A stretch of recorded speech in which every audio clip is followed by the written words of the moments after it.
asking people like what is just like the most interesting thing that you're focused on in the future, just any particular topic that you're really into right now. So I'll ask that question first. Okay, most of the stuff I'm really interested in has to do with the changing of our environment, right?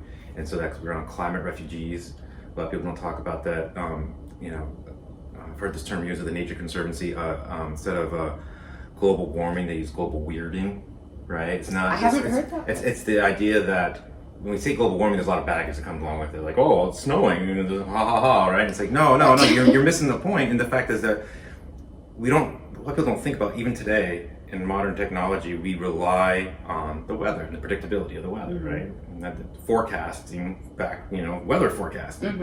And so we use that as a tool in order to create food and sustenance and sustainability. And if we lose that as a tool, because of the weirding of the environment, and you have droughts and rains and floods all in the same zone that never had those things before, at least not at this frequency, then we lose the ability to predictably create crops, and supply chains have problems, and prices go up, and then scarcity and all those other things that snowball into that, right? Right. And that's happening in the ocean, it's happening on the land, it's happening everywhere.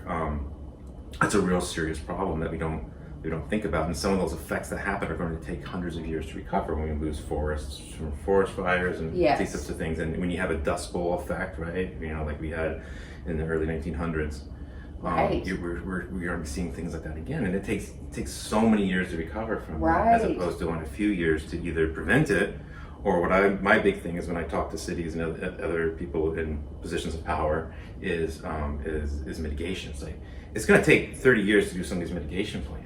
Don't forget about it, but don't put your emphasis on changing and stopping climate change, because you're not going to be able to do that. Right. That's the ship's already sailed. And for a local community and that's maybe your Manhattan or New York, you might have some impact. But even then, even if Manhattan had no cars, right, they're still going to suffer all the effects, right? There's right. nothing they can do. So what can you do now to start planning on accepting climate refugees, having people leave your cities and your income going down from a city standpoint because there's nobody left, right? How do you protect yourself from water? How do you protect yourself from winds? How do you do all these things that are going to happen now, and put those plans and zoning and laws now, because that's what you're going to need to do. And if you don't do that now, then it's going to be 100% reactionary. So we have to plan for the decline now. And so that's what I'm trying to really raise awareness on. It's not argue about climate change and all that stuff. It's like, forget, it doesn't matter if it was created by man or nature or aliens or whatever. Right. It's happening.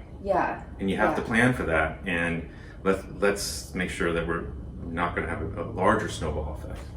Can we please? Yeah.